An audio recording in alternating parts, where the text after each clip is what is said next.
Olá, queridos amigos que assistem à TV Câmara de Tupã. Estamos começando o programa Mão na Roda, um programa do Rotary Clube de Tupã em parceria com a TV Câmara.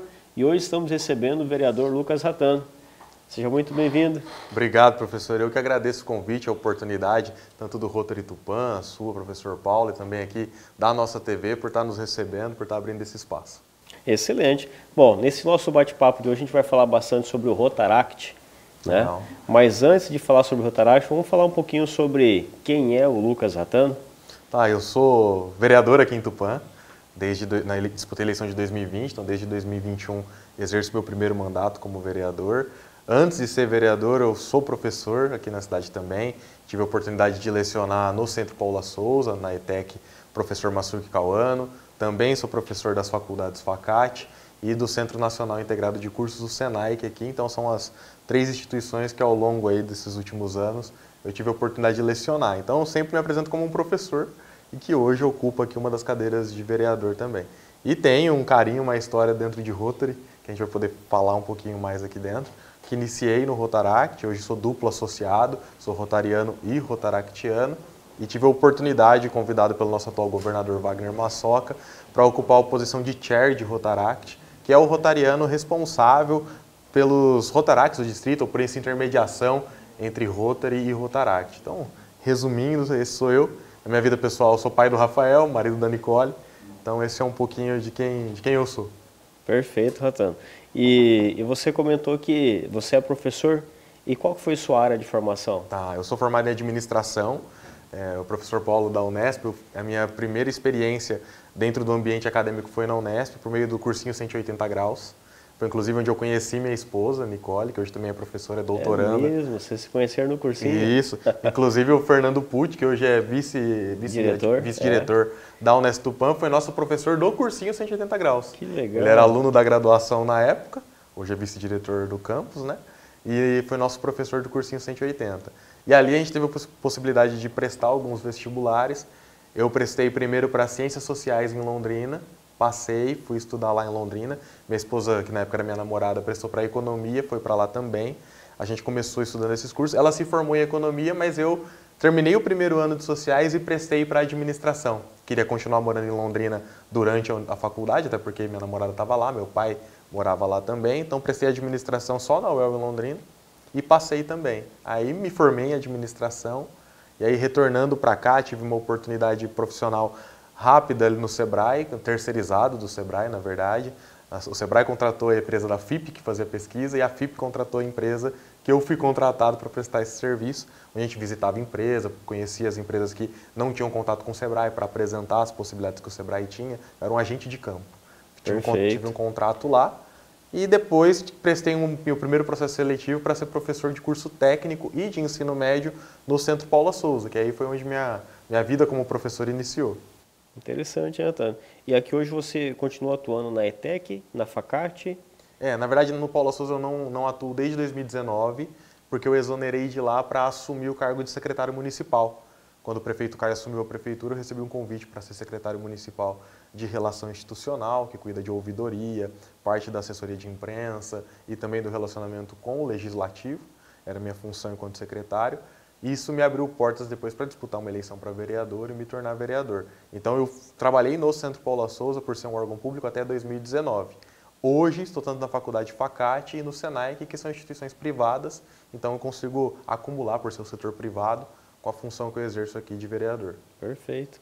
Com certeza uma vida muito corrida, né? Um a pouquinho. Vida política demanda muito tempo, Sim. Empenho, dedicação, né? A vida política toma bastante tempo, porque você é vereador 24 horas, não tem como você... agora eu não sou mais o vereador, até porque a população sempre tem alguma demanda, te procura, te encontra, você então sempre é vereador. Até na sala de aula, quando dando aula, às vezes um aluno tem uma demanda da cidade, uma sugestão, às vezes uma crítica também para ser feita, então você é sempre vereador, então isso toma assim um tempo. E o trabalho de professor também é um trabalho que, você sabe, que demanda um tempo importante. Assim, então eu, graças a Deus, hoje eu consigo me equilibrar muito bem. Minha esposa também é professora, leciona na outra faculdade da nossa cidade, que é a FADAP-FAP, e por ser doutoranda ela também exerce a função ali como substituto em algumas aulas na Unesp Tupã. Então a gente tenta se organizar, até porque a gente tem um filhinho pequeno, para que toda essa correria dê tudo certo. Pois é um malabarismo, né? É um malabarismo de tempo, verdade. Pois é, que interessante. Ô, Radano, e o que te motivou a ingressar no Rotary? Inclusive, você falou que você é rotaractiano e rotariano. Isso é, de certa forma, raro. São poucos que E é uma coisa tem recente isso. também. Porque, na verdade, assim, eu entro no Rotaract assim que eu me formo na UEL em Londrina. Então, eu estou em Londrina em 2014, eu volto a morar aqui em Tupã, então, assim, depois dos 4 ou 5 anos de faculdade, em novembro de 2014. Então, de volta aqui, a primeira coisa que, naturalmente, quem volta para a sua cidade faz é procurar os amigos, saber como é que estão as coisas, né? Às vezes, amigos que você já não via há alguns anos. Sim. E um desses amigos, que é o Michael Manuel, rotaractiano também, me fez um convite. Poxa, você tem todo o perfil de entrar no Rotaract, você não quer conhecer? E o Rotaract, para quem nos assiste e não sabe, ele surge para ser um programa de Rotary, um clube dentro de Rotary, para jovens de 18 a 30 anos. Então, naquele momento, a gente tinha aquela limitação de idade, de 18 a 30. E é quando eu entro no Rotaract, eu estava com 21, 22 anos por aí, então eu entro no Rotaract naquele momento. Então foi um momento assim, eu voltando para a cidade, revendo os amigos, um desses amigos me faz esse convite. Então em dezembro de 2014 eu entro no Rotaract. Então a gente está todos esses anos, quase 10 anos aí dentro de Rotaract. E para mim foi um divisor de águas na minha vida, tanto profissionalmente quanto pessoalmente, porque quem faz parte de Rotaract, quem vem do Interact ainda, que são os mais novos ainda, você vê que você desenvolve uma série de habilidades, liderança, oratória e gestão de projetos, e que faz a diferença, fez muito para mim, fez muito para amigos meus que estão lá até hoje. Então, foi um divisor de águas. E enquanto essa relação da dupla associação é algo recente, de um pouquinho antes da pandemia, começou a se ter uma possibilidade de oferecer mais direitos para os rotaractianos. A gente teve um processo chamado de Elevate, que primeiro tirou o limite de idade. Então, assim, hoje você não precisa mais entrar no Rotaract só até os 30 anos, a gente não tem mais esse limite. Claro que cada clube, dentro ali das suas realidades, pode adaptar isso, mas a gente não tem mais esse rigor de cumpriu 30 anos, tem que sair de Rotaract, a gente não tem mais isso. E considerou cada clube de Rotaract a nível de equivalência a um clube de Rotary. Então, isso, ao mesmo tempo, garantiu mais direitos, mas também mais deveres. Então, a gente também tem que participar de algumas decisões, de alguns eventos, a gente passa a pagar umas per capita que são mais altas também, né, que são os valores que o rotaractiano e o rotariano precisam arcar. Então, a gente passou por esse processo. E quando teve essa possibilidade, uma das primeiras etapas desse período de transição para o Rotaract chegar nesse nível de equivalência a um direito de um rotariano, a gente teve um processo que era possível o rotaractiano, sem sair de Rotaract, se tornar rotariano. E aí eu recebi um convite primeiro em 2018, na época, como eu ainda tinha acabado de casar, então me fizeram um convite, olha, você já casou, tal, entra para o Rotary. E naquele momento eu disse que eu achava que não era o meu momento ainda, porque eu não tinha passado pela presidência de Rotaract. Aí em 2019 eu viro presidente do Rotaract Clube Tupã Vanuíri, que era o meu clube, que é meu clube. E aí no ano seguinte eu recebo novamente o convite para subir para Rotary, e aí sim eu me torno duplo associado de Rotaract e de Rotary Tupã Vanuíri. Interessante, hein? E dentro desse momento no Rotaract, vocês realizaram muitas ações, sim, muitos eventos. Muitos. Olha, eu tenho um carinho muito grande por alguns projetos que a gente exerceu, não só na minha gestão como presidente, mas na gestão de outros. Um dos projetos que eu tenho mais carinho foi uma edição que a gente fez do Jovem Orador de Tupã, era um concurso de oratória para alunos das escolas públicas da rede municipal de ensino. Então, alunos do 9º ano ao 3º ano do ensino médio podiam participar. A gente fez as eliminatórias em cada escola da rede estadual do município de Tupã. Cada escola teve o seu campeão de oratória. O campeão de cada uma dessas escolas veio para a final municipal, que foi inclusive realizado na Câmara. Não era vereador, não era nada, era um professor que estava com essa ideia junto do pessoal do Rotaract. A gente fez esse projeto. A gente conseguiu fazer isso em 2015, finalzinho de 2015. No final de 2015 eu não tinha nem começado a dar aula no Paula Souza ainda, é verdade. E a gente organizou esse evento, a final foi na Câmara Municipal. Um aluno de cada escola, então, veio representando a sua escola, com a sua torcida, com a sua família, ali na galeria da Câmara, na plenária da Câmara. E hoje eles puderam, usando a tribuna que o vereador usa, fazer ali o seu discurso. E eram 2 etapas nessa final, então cada finalista tinha que fazer 2 discursos, um de improviso e um pronto, para que os jurados dessem as notas e eles saíssem de lá o grande campeão. Um grande amigo meu até hoje, João Gabriel Castro Luz, que depois acabou se tornando rotaractiano e o prêmio na época era uma bolsa de inglês 100%, material e mensalidade do CCAA. Então, na época, uma empresa patrocinou o projeto, uma escola de inglês aqui da cidade, oferecendo essa bolsa pro campeão. Então, o campeão recebeu esse prêmio e assim... E hoje o menino é concursado do Banco do Brasil, então assim, era um menino que naquela época a gente já viu quanto potencial tinha e que ele soube aproveitar isso na carreira dele. Saiu de escola pública, passou num bom concurso, se tornou rotaractiano, é rotaractiano hoje. Então assim, a gente encontra por meio desses projetos essas histórias que ficam.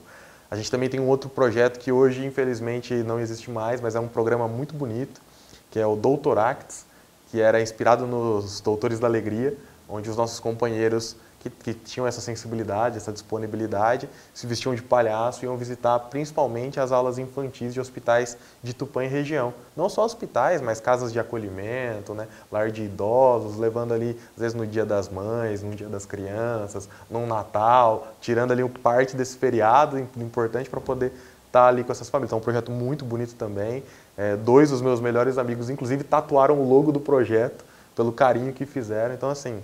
Estão esses projetos que vão deixando marcas mesmo na nossa história. Eu tenho um carinho muito grande por esses dois. Que legal, Ratão. Isso transforma vidas. Muito, né? muito. E tem até um lema do Rotary que diz que mais se beneficia quem mais ajuda também, sim, né? Sim, aquele dar de si, de pensar em si mesmo. Ou seja, a gente vai e faz uma ação e transforma vidas, mas quem mais sai dali transformado é a gente mesmo, perfeito. né? Eu lembro também de um projeto que teve uma forte chuva em Tupã, isso antes das obras de macrodrenagem. E olha como a vida dá esses... Quando as obras de macrodrenagem aconteceram ali no bairro da Marajoara, eu já era secretário municipal. Mas nessa época que teve essa forte chuva eu não era professor do Paula Souza e já estava no Rotaract. E aí uma chuva muito forte, para você ter uma ideia de quão forte foi a chuva, aquele dia eu morava ali no alto da Zona Leste, eu não conseguia passar ali onde é o Varejão Gaspar, para quem conhece, para conseguir dar aula. Porque ficou ilhado aquele pedaço da cidade, foi uma chuva muito forte, então a gente teve que contornar para conseguir ir para o outro lado da cidade, né, porque o Paula Souza é do outro lado da cidade. E naquele mesmo dia, no grupo de WhatsApp, todo mundo se mobilizando, falou, gente, tem gente perdendo tudo nessa chuva, a gente precisa fazer alguma coisa. A gente fez uma arrecadação de 24 horas de alimento no próprio Varejão Gaspar, que foi um mercado inclusive impactado pela chuva, em outros mercados da cidade também, então uma campanha rápida de 24 horas. Na rádio, a gente também falou na rádio, gente, quem tiver móvel para doar, alimento para doar, em 24 horas a gente arrecadou 1,5 tonelada de alimentos, porque toda a população se engajou naquilo. E além desse volume de alimentos arrecadados, muitos móveis. E aí uma história que na época me emocionou muito foi uma casa que a gente foi para buscar, porque a mulher falou que tinha um sofá para doar. Uma mulher não, perdão, um rapaz me ligou falando que tinha um sofá para doar e nós fomos lá buscar esse sofá. Na hora que a gente chegou lá, era o único sofá da casa. E a pessoa estava disposta a doar aquele único sofá. Então, assim, a pessoa que às vezes nem tem tanto, mas disposta a abrir mão daquele único sofá que tinha. Ela falou, não, mas isso aqui depois a gente vai comprar outro, tal. E a gente pegou aquele sofá. E no domingo a gente foi entregar para as famílias mais impactadas as cestas básicas e os móveis. Aí a gente chegou numa casa, uma senhora falou assim, eu morei 25 anos em São Paulo e lá tem enchente. Eu nunca sofri com uma enchente dentro de casa. E aqui em Tupã eu sofri. Moro aqui há poucos anos e eu sofri. E ela se emocionou, então todo mundo se emocionou ali, ela contando. E a gente desceu o sofá para pôr na casa dela. Aí naquela hora a filhinha dela veio e falou assim, mamãe, hoje a gente tem onde deitar, que era o sofá. Olha só. Porque os móveis molharam, perdeu, entrou barro na casa. Então assim, poxa, era aquele sofá que a família doou, o único sofá que tinha, era o sofá que naquela noite aquela família poderia se deitar. Então, assim, impacta a gente, mexe com a gente e mostra uma realidade que às vezes a gente não conhece também. Então, isso, sem sombra de dúvidas, me moldou enquanto pessoa, esses eventos, esses projetos. Por isso que eu falo que quem tem a oportunidade de participar, já sou adulto, já sou mais velho, né? Então procure um Rotary, não, eu sou mais jovem, então procure os clubes de juventude, porque sem sombra de dúvidas, foi o lema que você trouxe, mais é ajudado quem ajuda. Então, sem sombra de dúvidas, acredito muito nisso. É excelente, Ratão, muito bem contextualizado aí, né, a respeito da sua trajetória. Obrigado. E também um pouquinho sobre o que te motivou a ingressar em Rotaract e Rotary também. Sem dúvida, sem dúvida. E vai se tornando uma paixão da gente. A gente vai... Fato. Porque você vai construindo amizade, você vai construindo projetos. Você quer que o projeto que você fez no ano passado seja realizado no outro ano de novo. e novas pessoas vão chegando, então vai realmente criando um sentimento de que, poxa, que gostoso estar aqui, que bom é estar aqui, então vale a pena demais. Muito bom, excelente. Bom, e você que nos assiste, a gente vai fazer um breve intervalo, só um minutinho, daqui a pouco a gente já retorna.